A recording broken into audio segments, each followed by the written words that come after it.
Alright, haven't done any videos in a long time. Kind of lost my my camera, then I found my camera and the battery was dead and tried to charge it and it's dead completely. So found a new battery and now I'm back up and running again.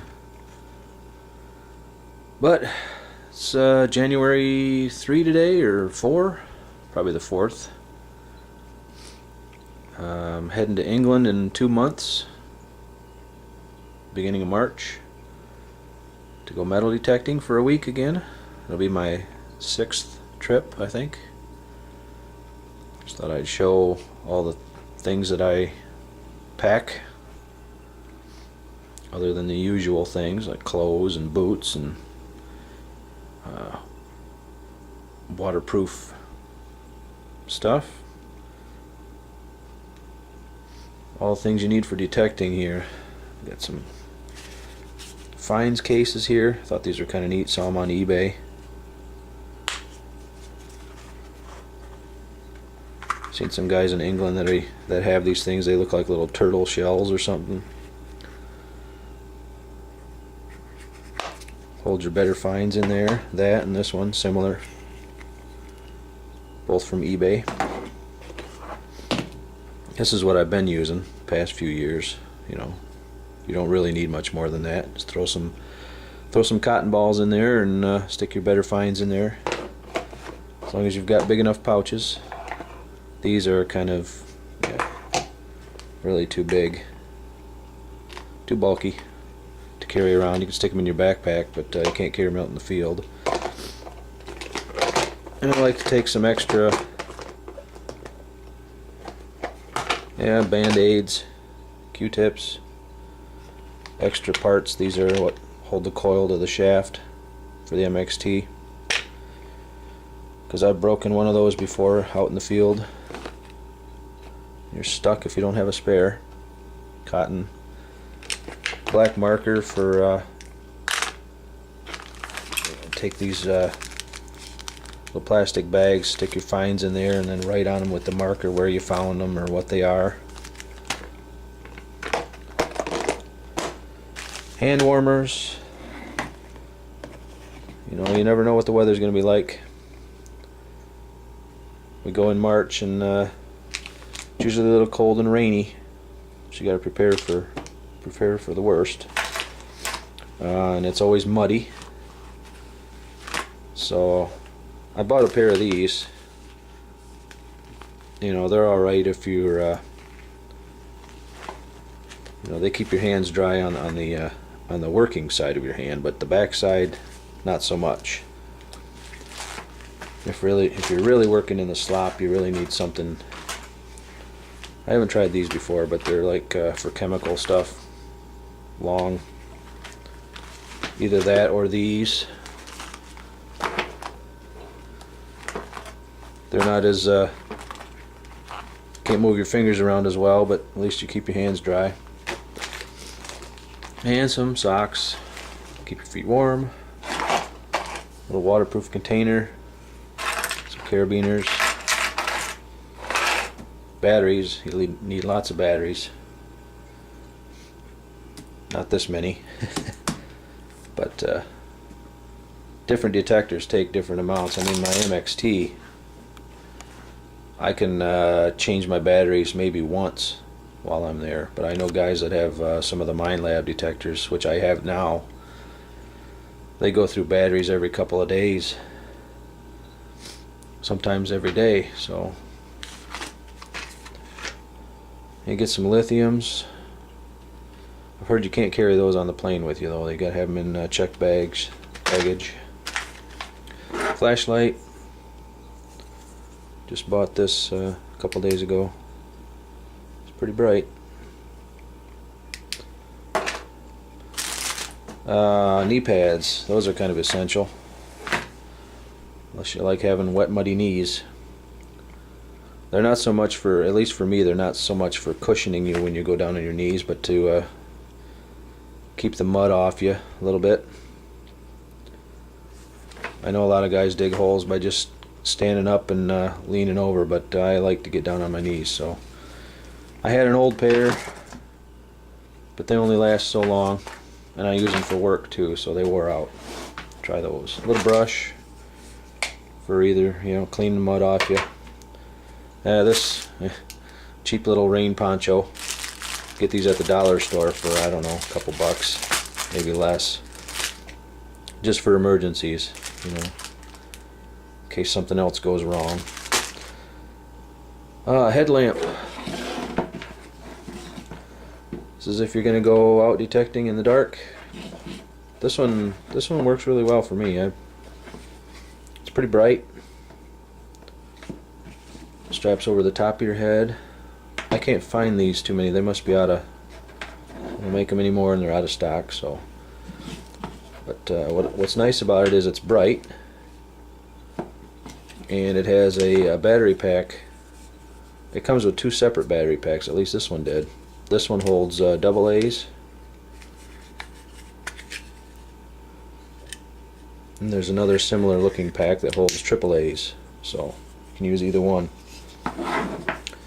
Snap them on the back here, and they actually have a little, once it's snapped down and the light is turned on, it's got a little flashing green light on the back of that, so people out can see out in the field on the back of your head.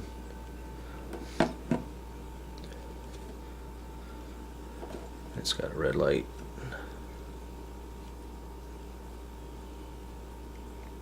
Blinking. Anyway, I like it. And then you've got, yeah, tissues, more plastic bags,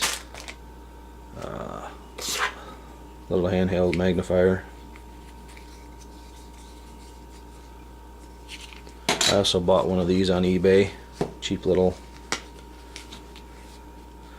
I haven't really used it out in the field, so we'll see if it works at all, but it lets you get really up and close on your coins if you can't quite identify them. I think it's 100 times.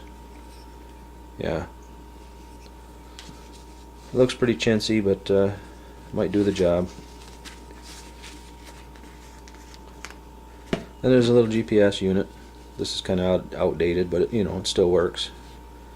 If you make any good finds and you want to keep the latitude, longitude points or whatever, and just punch it in there and take it home with you, and then look it up on Google Earth. These ear planes, I use those on the plane because sometimes my ears pop and they don't unpop for a few days, and that's not so nice when you have to listen to the tones in your headphones on your metal detector. So I use those just in case. This is a transformer or converter. I'm not going to take it out of the bag, but that's for using all your electronic equipment over in England. There's usually one supplied there where we stay, but you know, I take my laptop and phone and cameras and all that, and need a lot of things plugged in every night. So I take my own. More gloves, water bottle, and a bunch of other things. I plan on making a lot of videos while I'm over there this year. And I bought this, you know, everybody's probably heard of this thing, the Hero. They've come out with a Hero 3 now. As that always happens, you know, once you buy something, they come out with a better one. But haven't used it.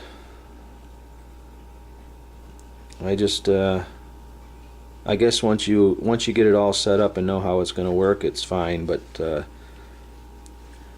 you know, the menu system, it all goes from this little screen here, and you're wearing it on your head, and you push the button, you don't know if it's recording or not, and you don't know what it's pointing at. You can't tell what you're doing. So I don't know. I just never used it. I might put it back on eBay. I know it's a good camera, but it just doesn't seem too user friendly. It's more of a push the button, record, and let it go thing. So the camera I have in my hand is the one I've been using the last few years, and it still works. It's a Sony what is it, DCR SR 45, but it's getting a little, I think it's got to be 6 years old or so, maybe not that old, 5 years. But I bought this a couple weeks ago.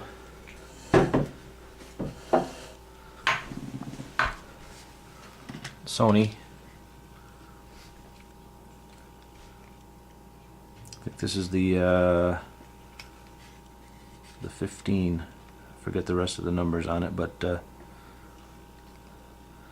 supposed to have Wi-Fi with it, so you can actually control. If you download an app on your smartphone, you can actually see real-time viewfinder, and you can also change the settings on your camera from, like, it's like using your smartphone as a remote. I don't know how this, like this, I'll probably just strap this to my head and push the button, hear the tone when it goes off, and push the button again when I'm done. I'll have to play with it a bit so I know how it's gonna work out. I know the sound is supposed to be not the greatest when it's in this case, obviously, because it's a waterproof case. There's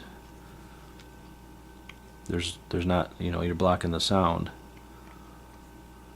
So I don't know if I'll have to rig up a way to use this outside of the case, or just forget about the sound. Anyway, I don't know if it came with any straps or anything, but it came with these two things, which, you know, typical. I know they're coming out with all sorts of accessories now, like a headband and a wristband. And I haven't seen it much. I know I see other options of chest mounts, you know, off-brand chest mounts for pretty cheap, but I bought this, it's a Sony,